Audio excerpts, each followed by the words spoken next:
How you doing, everyone? And welcome to this episode of the Isaac Hayes Show, talking about life, talking about liberty, and talking about the pursuit of happiness, and showing you, the audience in the world, that Cajuns do have intelligence. Hope you're having a good day. Hope you had a good weekend. If you're an Alabama fan, you are excited. You beat the pants, literally the pants, off my Tigers. That's okay. We beat the Falcons this weekend. The Saints, yes, finally. Look, I don't talk sports that much, but I am a big sports fan. I was even told, and of course, the phone goes off. Boy, you know it's a live show. Forget about that thing all the time. Anyway, but I was even told on a TikTok live one time by a listener that subscribed to me. He's more left-leaning than normal. And they were like, man, you should do a sports podcast. You talk a lot better sports than you do politics. That was because he was agreeing with everything I was saying about sports. But no. But yeah, the Saints won this weekend. UL won this weekend. And the LSU Tigers lost. Yeah. I think the Cowboys lost too. So 3 out of 4 ain't bad. So I'm not a Cowboys fan. I can't stand the Cowboys. And it's nothing against the team. It's just I can't stand the Cowboys. Anyway, hope you had a good weekend. Church was real good this weekend.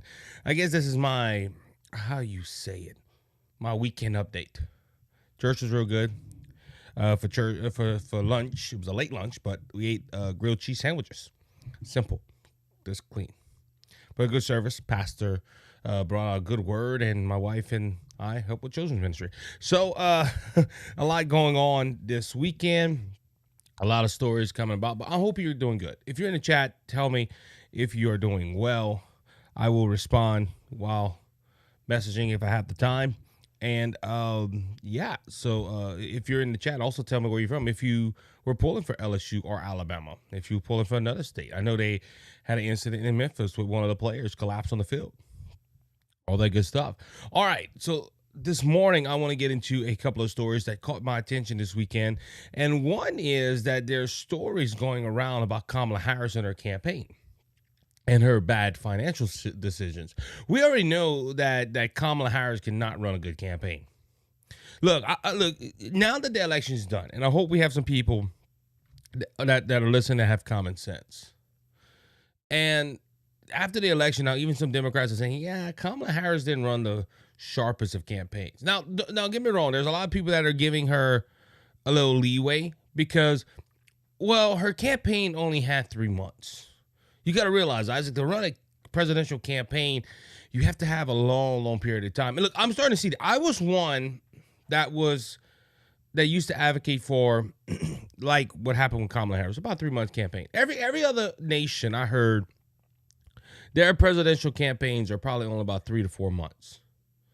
And that's because you don't have a lot of people spending a lot of airtime, and a lot of people just can't stand politics. Our elections here in the United States take an average about 2 years, the campaign and all this stuff. Donald Trump, I think, announced about a year and a half ago. Same thing with Joe Biden. Now, Joe Biden was already the president. We just assumed he was running for president of the United States once again, and he did. He ran until they booted him out. But Kamala Harris only had 3 months. The whole thing with the Kamala Harris campaign, it put my test to the theory. Put my theory to the test, because you hear about other countries that only do it 3 months, 4 months, or whatever. Let's see if it made an impact. Now, the Democrats were hoping that people would vote for her on ignorance. What I'm saying, and I've said this multiple times already, running her on ignorance meant that, hey, people wouldn't have enough time to really dig deep into what she thought. So, because she has a D behind her name, this Democrats are going to vote, and we hope people that don't follow politics will just go ahead and vote. And apparently that didn't happen this time, and I'm glad it didn't happen. But anyway, but we seen, going back to her campaign, we seen it was a very, very sloppy campaign. Now, within the 3 or 4 months that she was running, she went ahead and raised a great deal of money. It is reported that she raised $1.5 billion. That's with a B, ladies and gentlemen. Now, that's a lot of money. You can do a lot with $1.5 billion. Now, compare that to Donald Trump, who took less than what she made, ran a flawless campaign, especially the last month. You know, she tried to do concerts, she tried to do big time interviews, and she did all this stuff, and it was not successful. Donald Trump jumps in a garbage truck and gets thousands of views, goes on the Joe Rogan podcast where he reached millions of people, getting even the endorsement of Joe Rogan, and Joe Rogan didn't ask for a penny. That's key. Kamala Harris went on Call Your Daddy's podcast and had to pay them a little ching-ching. We're about to talk about this. But anyway, her campaign was just flawed, while Trump ran a flawless campaign. And we saw on election night on Tuesday, now on Tuesday nights and beyond, because Sunday was the last swing state call, which was Arizona, and Donald Trump swept all 7 swing states. And it was predicted if one of these it could have been a neck-and-neck race, or one of the 2 candidates were going to sweep all 7 swing states, and that turned out to be Donald Trump. They also underperformed Donald Trump once again in the polls. So why am I bringing up this flawed campaign? Well, the money issue. Okay, raising $1.5 billion. $1.5 billion. And Kamala Harris, somehow or another, is in debt. Her campaign is in debt for $20 million. Even came out. This is one of the reasons why the story has hit home, because Donald Trump teases he'll bail out Harris' campaign debt for the sake of unity and latest troll. Donald Trump said that they've had plenty of money left over, and they will pay the $20 million as the Harris and Walz campaign is in debt for. Now, again, they raised more than $1 billion. I think it was 1.5, and they had $118 million in the bank as of October 16th, according to Politico. So Harris had all this money, and she still didn't win. That's the big point about this. She has 1.5 billion, if I'm not mistaken, almost 2 billion, well, $1.5 billion. Now she's in debt. Now the campaign is in debt for $20 million. Where all this money went to? Well, again, Harris tried to buy support. What you mean by that? Well, we have stories that she paid the Call Your Daddy podcast at 6 figures. They don't give the 6 figure. I'm thinking 100,000 or above. Call Her Daddy. This was the Harris campaign spent 6 figures on a building a set for her appearance on the popular Call Her Daddy podcast with host Alex Cooper. The Examiner wrote, came from the Examiner, by the way. The interview came out in October and was reportedly filmed in a hotel room in Washington, D.C. Yet the episode failed to break an audience of 1 million. It has 822,000 views since being uploaded on October 6th, compared to Trump's October 25th appearance on Rogan that has well over 47 million on YouTube. So, ladies and gentlemen, spent 6 figures on a podcast set in a hotel room for a podcast episode that did not even break $1 million. Now, look, I'm not the biggest podcaster in the world. I think everyone will tell you this. But my set did not cost 6 figures. Not by far. That's called wasteful spending, in my humble opinion. Why didn't she just go to the Call Your Daddy podcast studio that was already built? But they made a specific set for her, for them to go to Washington, D.C. Now, Joe Rogan didn't have to spend, Donald Trump didn't spend 6 figures on Joe Rogan. Joe Rogan told him, hey, come to Texas. You can sit in my studio. And you can go ahead and we'll spend as much time. See, they wanted to do the same thing for Harris. See, a lot of people don't talk about this with the Joe Rogan experience. Joe Rogan offered the same exact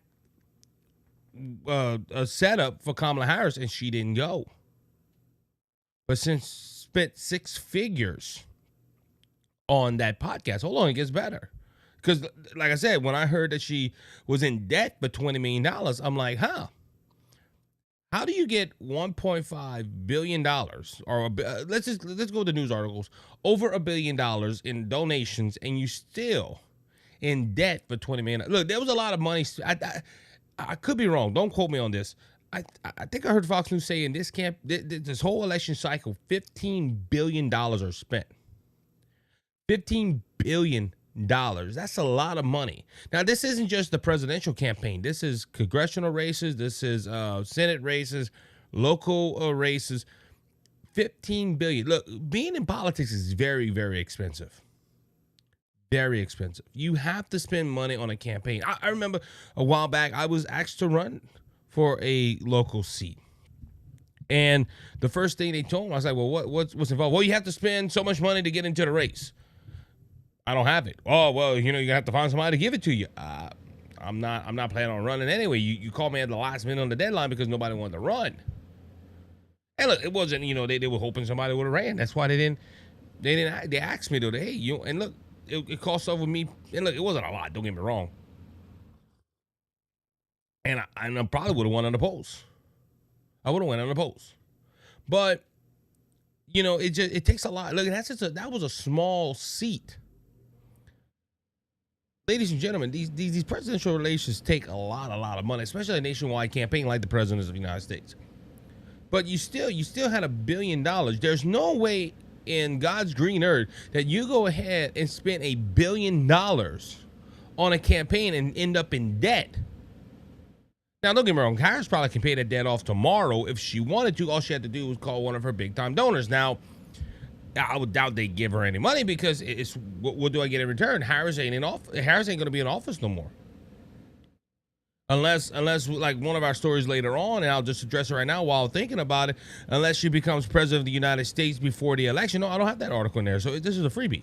There is one Harris advisor, or I guess I would have to go look at somebody that endorses Harris, encouraging Biden to step aside and make her the first female president before his term ends. He needs to resign. That'd be the only way that somebody would probably give her $20 million. But let's talk more about this wasteful spending. Harris paid Oprah $1 million in failed bid to help campaign reports. Vice President Kamala Harris paid Oprah Winfrey, Harper's Productions, $1 million. Just one example of millions the campaign spent on virtuous entertainment during the vice presidential failed presidential bid. The Harris campaign paid $1 million to Oprah Winfrey's company on October 15, according to the reports in the Washington Examiner, coming after a star-struck town hall that Oprah hosted for the vice president in September. Now, if you remember, this was the town hall that she sat down with Oprah, and Oprah asked this couple to come on. They asked a simple question: hey, how are you going to lower down my food prices and my energy prices? And Kamala Harris like, Oprah, now we can see why she made the face like she's like, Oprah, we didn't pay you for this question. We paid you for softball questions. $1 million. Now, don't get me wrong, okay? I'm going to say this, okay? Now, I'll be different than Oprah, though. I would ask some hard questions if the campaign would allow, but if the Harris campaign would have came up to me and said, hey, we pay you $1 million for you to host a town hall meeting, yeah, I doubt that would ever happen, but I'm just saying, I would take that $1 million. I don't go ahead and question Oprah for taking it. What I am questioning is that the campaign had to spend $1 million to Oprah. They had to find people to interview her and pay them off. Now, this isn't the only thing. She paid reportedly $20 million on concerts for the last day. She had several concerts where she had all these stars show up, and this was it was hypocrisy, really, from these stars. All these stars joined these concerts. Oprah went ahead and said, I'm for Kamala, I'm for Kamala, I'm for Kamala. And yet all these stars, Katy Perry being one of them, and several other ones on these concerts go and say, yay, vote for Kamala, we're voting for Kamala, while they're writing the check in the back. Which leads me to my question and a couple of my points. Did all these celebrities really want Kamala Harris for president? Or did they just do it for the money? This is a question we have to ask out of the hook. Because there's another point too I want to make with this, and we're gonna move on. But I'm just saying, all these celebrities that, and look, I'm questioning every single one of them. I'm questioning Beyonce. I'm questioning every one of them that sung at one of her rallies. Did they pay these people? Look, this $1 billion had to go somewhere. Even to the point where she's over $20 million more than she spent more than she took in. Which doesn't explain too much. You know, the Democrats do this all the time. They spend more taxes than that come in. But I'm just saying, did all these celebrities really want Harris for president, or did they just do it for the money? Did they hear they can make a buck, and did they go ahead and say, let's go ahead and let's make a couple of million? And if that's the case, they're not really caring for the American people, which I doubt they really are. They're just trying to fill their pocketbook. Because look, all these celebrities showed up for the DNC as well. Did they pay did somebody pay them to come to the DNC? Now you can ask the question too. Oh, Isaac, what about Hulk Hogan and the other celebrities that endorsed Donald Trump? Well, we're not hearing that Donald Trump had to pay them. See, that's a big difference, okay? If you have to pay somebody to do something, 9 out of 10 they're doing it for the money. If somebody that has money and they're not worried about the money, and they come out and say, hey, we will do this for free, you know they're really fighting for that cause or that organization. Now look, we haven't seen Trump's financial books, but we're not seeing the Washington Examiner come out and say, hey, Trump spent $1 million for Hulk Hogan. But you're hearing it on the Harris side. And also, this does bring another point as well. You know, celebrities don't win campaigns. I saw an article that said this, an opinion article earlier that said this.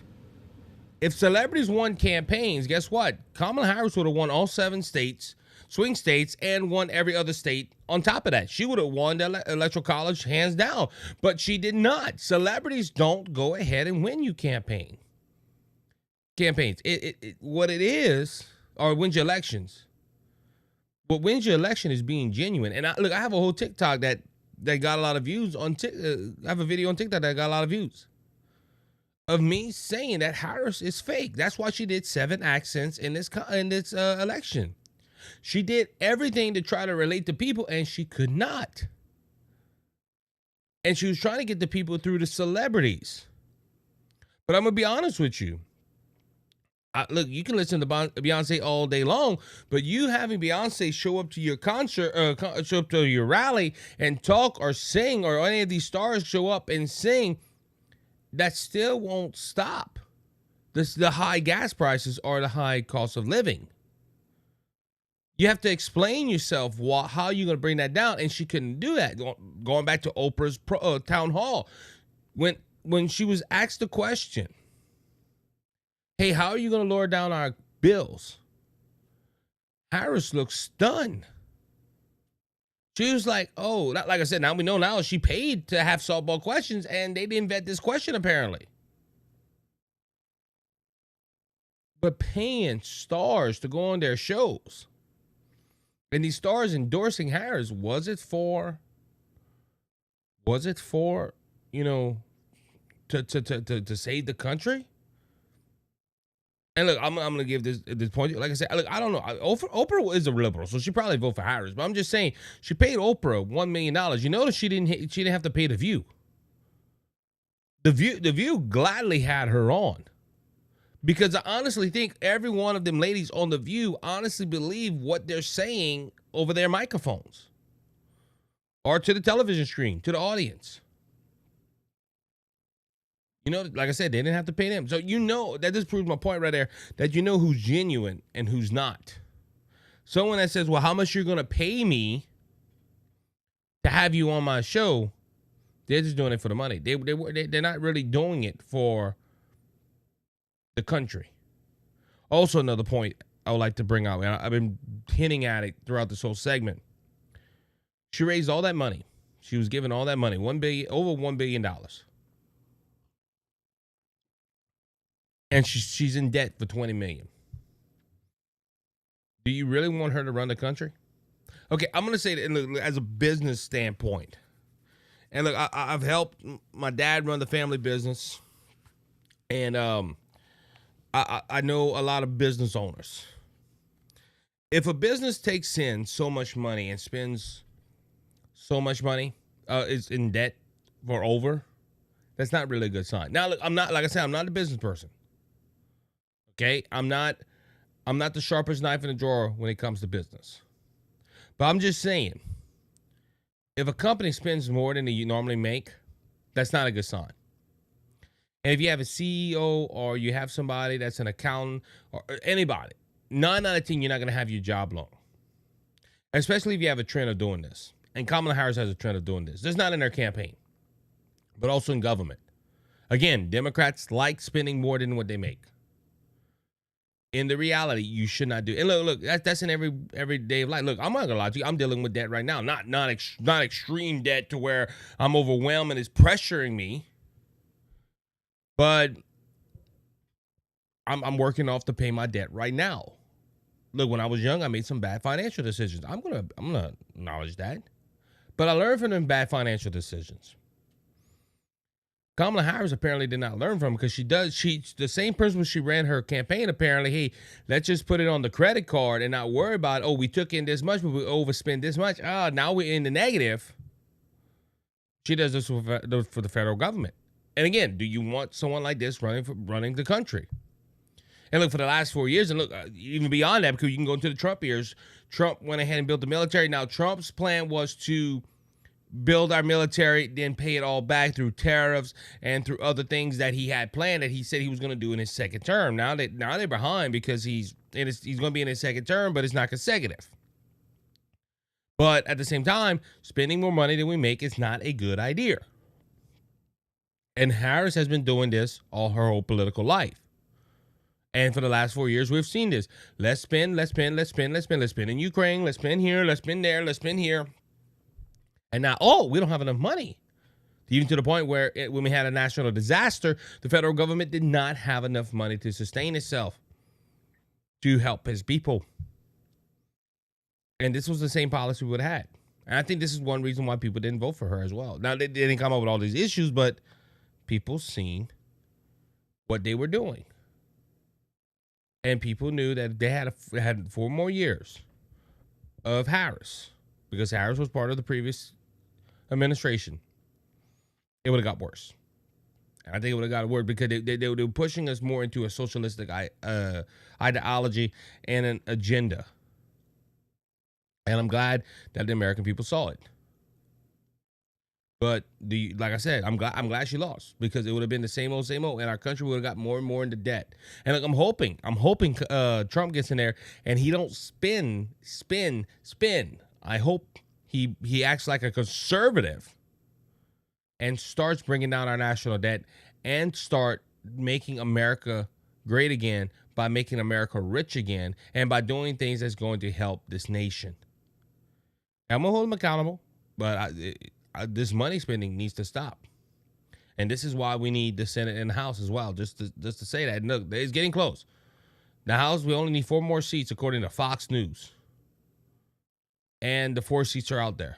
The map I'm seeing, they're showing red. We should get 4 more seats. We should. I'm not going to go ahead and project that the House is going to flip red. But if it does, we need to get Rick Scott and Mike Johnson in there. So we'll talk more about that as it goes along, because we're going to talk about the Senate hopefully in a little bit if we have time. All right, let's move on to my next story, which is, guys, don't fall out your seat. Scott, make sure you're sitting down. Make sure you're not drinking coffee or water. Same thing with Mike Calderese and Dr. Mike. Go, hold please, be careful. Hey, be sitting down. If you're driving, pull over, because this is probably going to make you give a face. And also all my listeners, I actually agree with Bernie Sanders on something. As young Jeffrey would say on TikTok, I need to try to reach out to young Jeffrey. Have him do the no on there. Anyway, but I do agree with Bernie Sanders on something. And Bernie Sanders this weekend came out and criticized the Democrat Party. He said during an interview over this weekend that Democrats were blown out in last week's election because they abandoned the working class. Sanders made the remarks during a Sunday interview on CNN's State of the Union with Dana Bash while discussing criticism he has faced from Representative Nancy Pelosi and former Speaker of the former Speaker of the House. When asked if he stood by what he said, Senator Sanders responded, "Oh, absolutely." So this came before Sunday, and let me give you some a little bit of background of what's going on. Before Sunday, Senator Sanders said that the Democrat Party forgot the working class, and this is why they lost. And look, I agree with him, okay? But I'm going to take it a step further than Bernie Sanders. It isn't just the middle class that they abandoned. It is the whole spectrum of their political base. Okay, I remember growing up, and I could never understand this, but my grandmother's still alive, but both my grandfathers have gone, and particularly one of my grandfathers was hardcore Democrat. Now, look, conservative to the core, okay? My grandfather was so conservative that he didn't have no debt. None whatsoever. He believed that you pay things when you can afford them. And, you know, hey, if you had debt, you hurry up and paid it off so it's not over you and you don't put your family in risk. My grandfather was by the day standard, my grandfather was a conservative. But he believed growing up and all throughout their life that the Democrats were the working class for the working class. And that the Democrats helped the little man. They were for the poor people. That's how look, I remember growing up and starting to learn about politics. That was one of the things that was said. Hey, the Democrats are for the working class people. And Bernie Sanders is old enough to remember those days.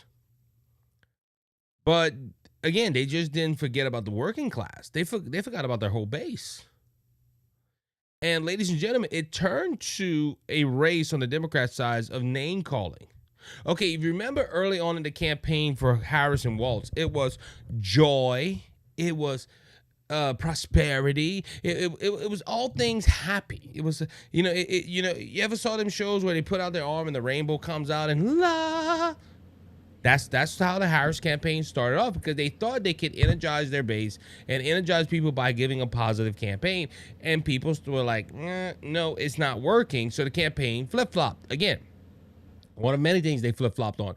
And the Harris-Walz campaign started to forsake policy, which they never had policy to begin with, because you remember early in the campaign, it was, hey, how are you going to fix this, Kamala? Well, I worked in a middle-class family. Or I was grown, I used to be in a middle-class family, and my mama this, and my aunt this, and this one, and this one. And it was never a straight answer. So this positively joyous campaign went down the toilet real quickly. Then it started to name called. Hey, Trump's like Hitler. He's a fascist. He's this. He's that. His supporters are garbage. And now Harris and Walz did not say that. That was Joe Biden. But Harris made a lot of comments about Trump supporters. And people saw it and they're like, that's nasty. And guess what? They didn't give no policy. And look, I agree with Bernie Sanders on this. Now, going back to the second time, because they asked him about the criticism of Nancy Pelosi. Well, Nancy Pelosi went ahead and came out and says, I disagree with Bernie Sanders. Now, she said that she has she went ahead and has no respect. Let me go ahead and read the article. This is from Fox News. Former House Speaker Nancy Pelosi joined a slew of Democrats. So it wasn't just Nancy Pelosi, but Nancy Pelosi is still the top of the ticket. Hakeem Jeffries can say whatever he wants. Yeah, he's the minority leader and all that, but Hakeem Jeffries ain't the head of that party. Nancy Pelosi is still the head of that party. On the House side, at least. Chuck Schumer is on the other side. But anyway, joined a slew of Democrats talking about Bernie Sanders' remarks, alleging that the Democrat Party abandoned the working class and resulting in their sweeping loss in last week's election. With all due respect, I have a great deal of respect for him. She's talking about Sanders for what he stands for, but I don't respect him saying that the Democrat Party has abandoned the working class family. That's where we are, Pelosi told the New York Times, the interview podcast on Saturday. She continued, under Biden, you see the rescue package, money in the pockets of people, and the shot in the arm, children in school safety, working people back to work. what did Trump do when he was president? One bill that gave a tax cut to the richest people in America. I'm going to stop right there because Nancy Pelosi is delusional. I'm going to talk about this in a few minutes as well, about her comments about the border. She says that with all due respect for him and what he stands for, I don't respect him saying that the Democrat Party has abandoned the working class family. But the problem is they'd have. See, the issue she has with Bernie Sanders is a liberal that is also labeled an independent. He has ran for the Democrat nomination twice, and in my opinion, it was taken from him for two bad candidates. Now, one did win with Joe Biden, but there's suspicions and all that stuff. But he's right. He's right. Excuse me. He's right. The Democrat Party hasn't just abandoned the working class family, has abandoned all American values. So this is why she's upset with Sanders. Sanders spoke the truth, and as we know, he had a response. Now, I want to go talk to her when she said, under President Biden, you see the rescue package, money in the pockets of people, the shots in the arm, children's school safety, and all the things she mentioned. But the problem is, people are not seeing it. Okay, you can push for that, but it's not. Look, I'm gonna use, for example, the money in the pockets of Americans. I was talking to someone about this last night. 60 Minutes ran a interview with somebody that's part of the working class, and they asked her the question, hey, Biden did this, the economy's good, and do you feel it? And she said, no, I don't feel it. And this is the issue with big media and the Biden-Harris administration. They're telling us the economy is good. We put money in your pockets. Wages are up. But do you believe it? When we say no, because we don't see it, you just haven't given enough time. Well, no, if you're telling me you put more money in my pocket, where is it at? Because several Americans still are holding two jobs because they can't afford to live off of one. Family, some households are three incomes, and it's because the husband or the wife holds two jobs while the other spouse only holds one, so they can take care of the family. Credit card debt is up through the roof. This is why people don't vote Democrats, because they're living in La La Land. Why do I say that too? Because Nancy Pelosi, again, has been all over the news. She went ahead, and this goes into my third story, says that fewer illegal aliens came in under Biden than Trump. She made a statement going to the Daily Wire. She said this in a New York Times interview that was published on Saturday, that fewer illegal, in the same interview she mentioned about Sanders, saying she did not respect him, saying that Democrats are not helping the middle class or the working class. She went ahead and said that a fewer illegal immigrants came into the United States under President Joe Biden than President-elect Donald Trump in his first term. But the thing of it is, that is a lie. Pelosi's claim is false, and the Daily Wire explains, well, over 10 million illegal aliens have entered the United States under Biden, while there was approximately 2.5 million who entered under Trump. 8 million more than Trump Biden has allowed. As you can see, if you're watching on Rumble, Goofy, Nancy Pelosi, she might take Whoopi's job. The reason I say she might take, if you're a first-time listener, the reason I say she might take Whoopi Goldberg's job, because I call Whoopi Goofy. Anyway, but yeah, so she said that Trump had taken a more illegal. Like I said, ladies and gentlemen, this is one reason why they lost too in a sweeping red wave, because they're delusional. Now this is delusion, and look, blame everybody else. Okay, poor Biden's getting all the blame, because Nancy Pelosi also said earlier in the week that she feel that Biden should have dropped out, and they should have had a primary to determine who should have been. Now, this is after her going on The View saying there was a primary. Anyone could have jumped in, but we told him no, because we wanted Harris. This was done on Thursday. She shows up for the New York Times a lot. Former House Speaker pointed the finger at President Joe Biden for not dropping out of the race early in the election. Post-mortem with the New York Times, Pelosi told the host all of the times the interview podcast had the president gotten out sooner, there may have been other candidates in the race. The problem is y'all didn't let them. They could have. Look, Joe Biden just dropped out before the campaign. For the convention. And look, I remember going on it. Hey, I'm not going to tell people that Kamala Harris is the candidate, the presumptive nominee, until Obama endorses her. And he did. That he gave the clear way. And guess what? It didn't happen. It didn't happen. So she was on this podcast. Apparently, I need to go hear this podcast because there's a lot of things she said that made me wonder if she's living in the Twilight Zone. Pelosi, look, first of all, Pelosi needs to get out of there. She's not going to get out of there because she's in San Francisco. They're going to keep voting. They just voted her back in. We don't know who she's running against or whatever. But ladies and gentlemen, she's really losing it. She's really. I'm not trying to pick on her about her age. I'm just saying to go ahead and make statements the way she did about the border is delusional. She's living in fantasy land. And she does not want to accept the truth because we see, look, even Bernie Sanders. Okay, I don't agree a lot with Bernie Sanders.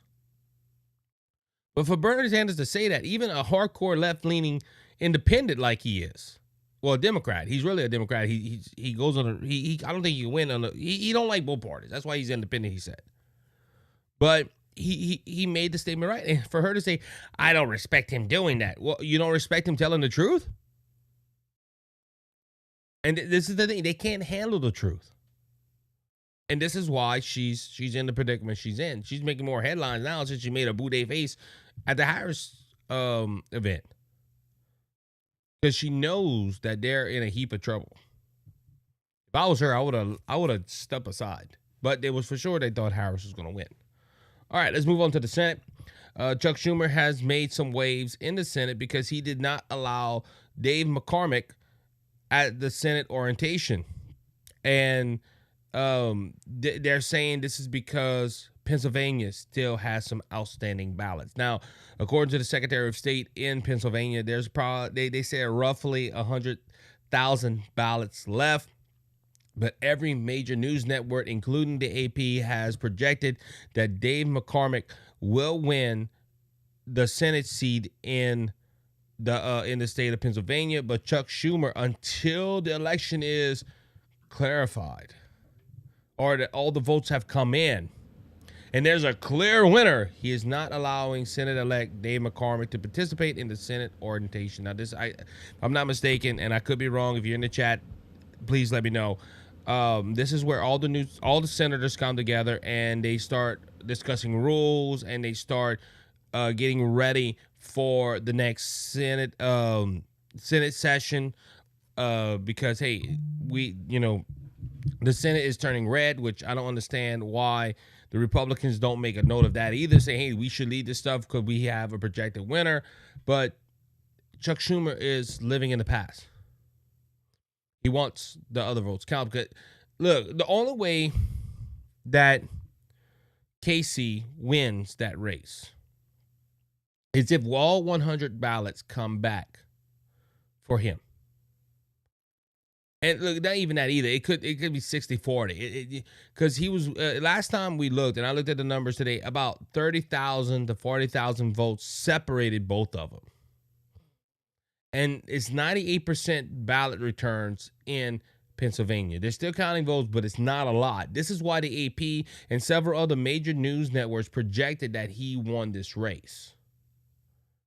But Senate leader Chuck Schumer is basically denying that and saying, well, look, $100,000 are still in there. We got to make sure all votes are counted. Really? Why not just go ahead and let him be part of it? And if he loses, well, hey, sorry. Whoops. Well, see, that's the mistake they don't want to make. Really? Well, why does Schumer go ahead and bend the rules for his party, but not for the Republican Party? And look, Republicans are blasting him. This is according to Breitbart. Several Republicans blast Schumer for not allowing Dave McCormick to attend the Senate orientation. Lawmakers like Tim Cotton, Marco Rubio, Eric Shemet, I hope I'm saying this right. Mueller, several of them went ahead and um, criticized criticized Schumer for this. Now, this is the thing, though. Now, this is all because Bob Casey didn't go ahead and concede it either. You remember a while. This brings up another point too. He's saying, "Well, look, I'm not going to let him come because Bob Casey didn't go ahead and concede the election. Well, why ain't he? Okay, it's been called. Remember, 4 years ago, they criticized Donald Trump for not conceding the election, but now that it's one of their own, they're like, we can, it's fine. It's fine. So, yeah, but they're getting a lot. The criticism comes as Republican senators have called for Casey to concede the race, and McCormick has maintained a lead over Casey. The Senate-elect Dave McCormick, now Cotton wrote on his post, Chuck Schumer's shamefully election-denying decision to block McCormick from the Senate rotation shows Schumer's true character. This is a few statement. Marco Rubio, Schumer is not allowing at Dave McCormick, PA, to participate in Senate rotation this week because Casey refused to concede the race. What happened to all the demands that our leaders accept the outcome of the election? I'm going to say this, and and there's several others, but we're not going to go all into them for the sake of time. But I'm glad the Republicans are calling out their hypocrisy. Remember, for years, y'all election deniers. I can't believe y'all doing election denying. Y'all should accept the results of the election. It was fair and balanced. But now that the Senate has flipped and the House is looking like it's going to flip, and Donald Trump, glad he blew it out the water with Kamala Harris, because man, now Democrats are close races. Like, we got to make sure all the votes are counted.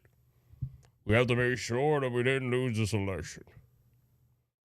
They're showing their hypocrisy. That's what it is. All right, let's move on. A lot of people remember Helene and other storms that came about. And FEMA already got a lot of criticism. Don't get me wrong. FEMA went in there, gave people $750 because they didn't have enough money. And this was per household, not per person. $750 per household. And that was a slap in the face to all these people. Well, Tennessee's investigating FEMA after Gardens, the people that were helping FEMA collect to help people out in the Tennessee and other states, skipped homes. Now, this is a national disaster, okay? Nobody in Tennessee asked for these storms. Nobody asked it in North Carolina or anything like that. But Tennessee Governor Bill Lee again announced on Sunday that he was investigating the Federal Emergency Management Agency after a whistleblower told the Daily Wire that they were instructed to skip homes of people with Trump signs or flags while providing hurricane relief in Florida. Again, people suffered in these storms. I'm going to make this point right here. And look, we get hurricanes here in Louisiana. And we've Katrina, Rita, Gustav, Lily. I was there for Andrew as well, but I was in my mom. I was in my mama's womb. But a lot of national disasters. Andrew, Lily, Katrina, Rita, Gustav, a few others that we can name here. When a storm like that comes through, it don't matter if you're Democrat or Republican. You help people. And that's what the federal government should do. Look, party affiliation does not matter in that situation. It's kind of funny, though. The Biden-Harris administration, they're gone. They're gone in 2 months. Thank the Lord. They're gone in 2 months. But we've seen the Biden-Harris administration use federal assistance and government agencies to benefit themselves. This is coming from the DOJ with Trump and all this stuff. But to deny people money because they have a Trump sign or a Trump flag in their yard is horrendous. This is wrong. And look, I know I put this at the bottom of my list, But this should, it had a lot of other stuff. Don't get me wrong. Now, did Harris or Walsh tell them that? I don't know. I'm not gonna make that statement or that thought. But I'm gonna say somebody in FEMA made this decision. Now, it is told, this is by the Daily Wire as well, that FEMA has fired the officials who told hurricane relief workers to skip Trump homes. This was November 9th. FEMA supervisor who ordered relief workers to bypass the homes of Donald Trump supporters while administering hurricane aid in Florida has been fired following the Daily Wire report. Daily Wire broke this story. FEMA Administrator Dana Crosswell announced Saturday that Supervisor Maureen Washington has been fired after she ordered federal employees under her supervision to avoid homes, advertising Trump as they canvassed Lake Plaza, Florida, to identify residents who could qualify for federal aid. According to the message shared with the Daily Wire by whistleblowers, these instructions were given both verbally and in writing, multiple government employees revealed. Now, it could have been this one person. Yeah, it could have been this one person, but I'm going to go ahead and say this. How did FEMA allow this to happen? Come on, if it was said verbally and written, shouldn't have FEMA, the Daily Wire shouldn't have had to report this. FEMA should have been on top of this. We should have been reporting that FEMA caught it and said, hey guys, that this happened and it's wrong. We're not going to let it happen again. No, the Daily Wire had to hear it from former FEMA employees. Why wasn't this taken care of by FEMA? Maybe because FEMA is a government organization and majority of them were Biden-Harris supporters. Now, don't get me wrong.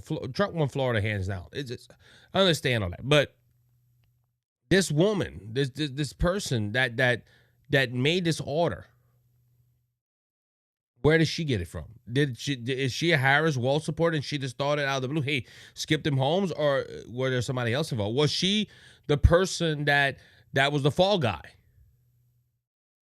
See, there's a lot of questions, and I'm glad Tennessee is investigating. Ron DeSantis should jump on this too. All FEMA should be checked out because of this. Again, when a storm like this happens, there's no party affiliation. You help your fellow man. Now, this Washington person, if they made this decision on their own, they need to check their heart. To see a fellow human in need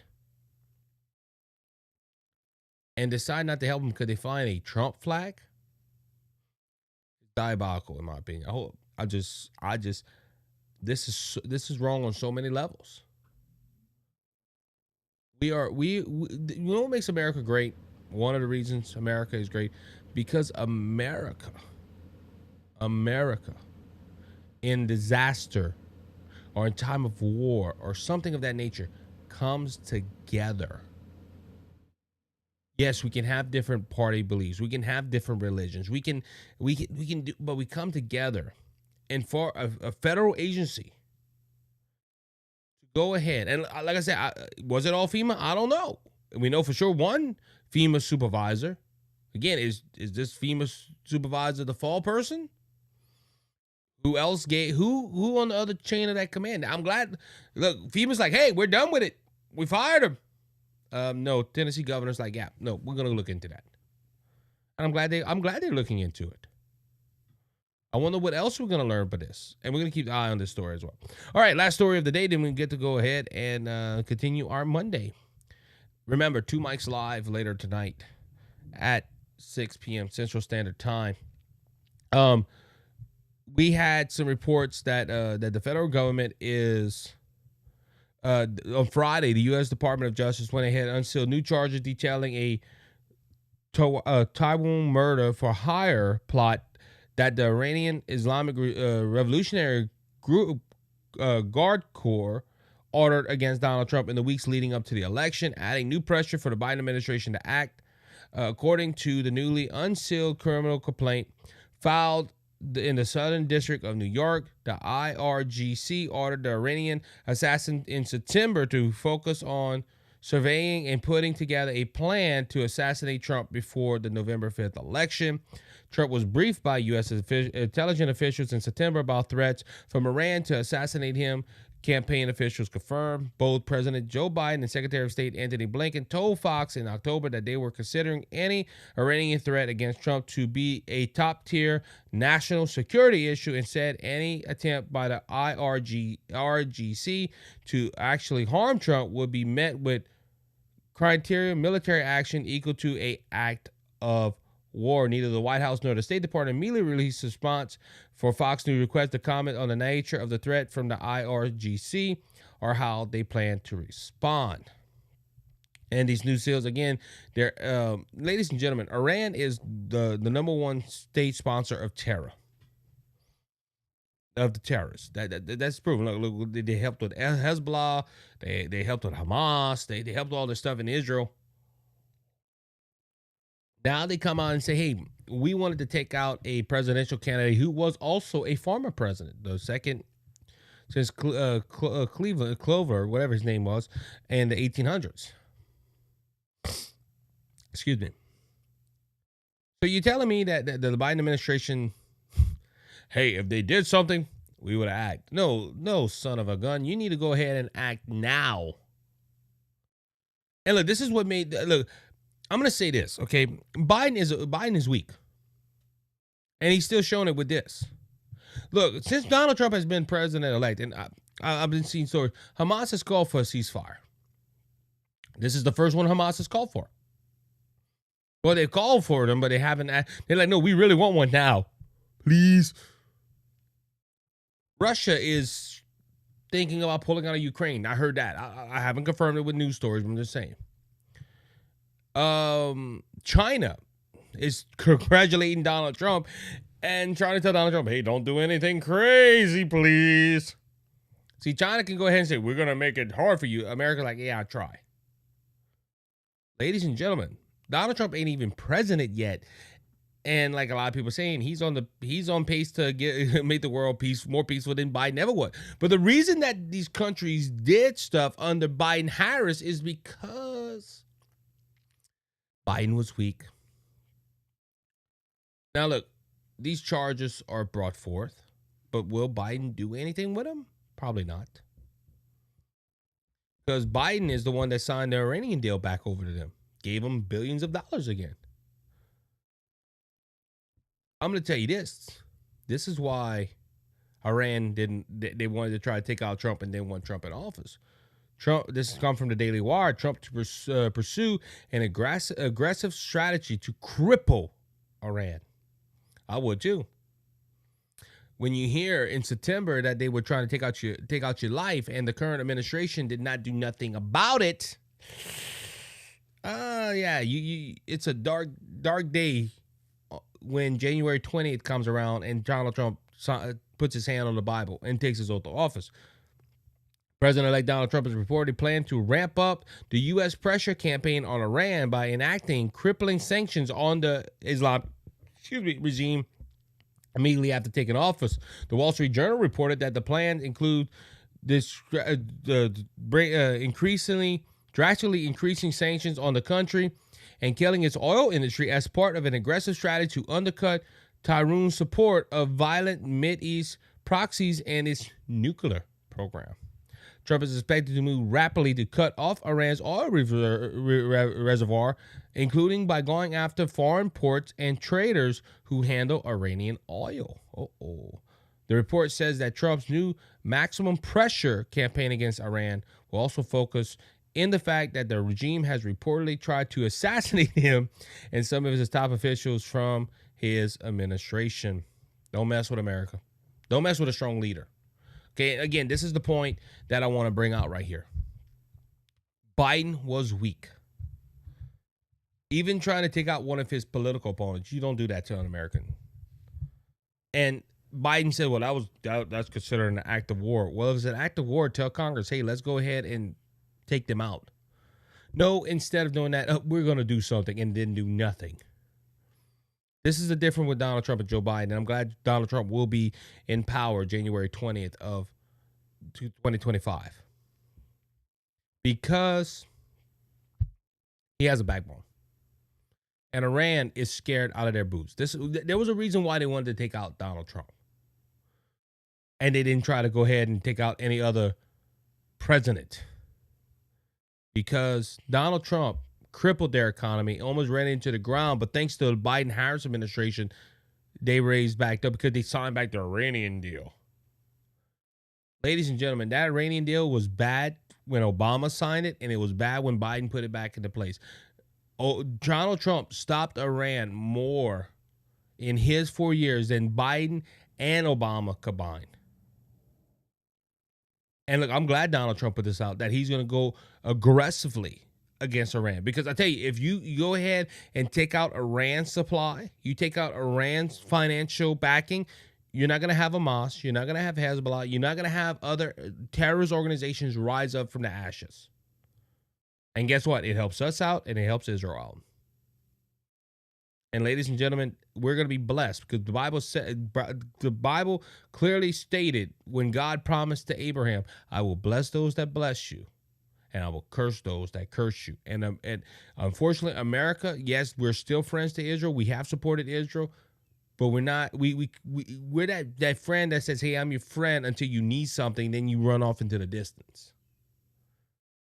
America needs to stand up and be friends with Israel, and guess what? We need to stop this head of the serpent. And look, I pray. I know Iran has some probably some people that love the Lord. You can't be a Christian there. You have to be a Christian in secret. But this regime needs to be stopped. And look, how do you stop it? Stop their main flow of money, which is oil. And the countries that buy oil from them, they need to be sanctioned as well, because they're endorsing this mess. With that being said, this is going to wrap up this episode of the Isaac Hayes Show. As always, thank you for listening to the show. If this was your first time, thank you for being part of the Isaac Hayes family here on the show. If you can, hit that like button, hit that share button. If you're on YouTube, hit the red button that says subscribe. If you're on Rumble, hit the green button that says follow. And if you're on Facebook, hit the blue button that says like on the page. Also, again, share with your friends. I share it. I go ahead and I look at my show and I share it on all my platforms. Trying to get the show out, ladies and gentlemen. The more you subscribe, the more you like, the more you share, the more views we get. Guess what? All the algorithms pick it up, and we get bigger numbers. And look, hey, we're trying to get bigger numbers. I'm not gonna lie to you. I hope one day I have one of the biggest podcasts in America, and I could do this full time. I could do it 7 days. I could do it 5 days a week. I'll take off on weekends. I'll be like Dr. Michael Schwartz that could do it every day. Hey, that's my goal, to do it every day. And hey, I'll live off of this. Me and my family could eat. Until that time, though, as you can tell, I'm in my work shirt. I gotta go to work. You be blessed. You be encouraged. You have a good. Remember, Jesus Christ is King, and He's coming back, and He's coming back soon. So don't be faint of heart, because Jesus has already conquered the world. All you have to do is accept Him, and you be part of His family. If you want to know Jesus, your Lord and Savior, always reach out to me at thecajunconservative5@gmail.com, and I'll tell you how to make Jesus your Savior and heaven your home. Until next time, you be blessed. You be encouraged. You have a good Monday.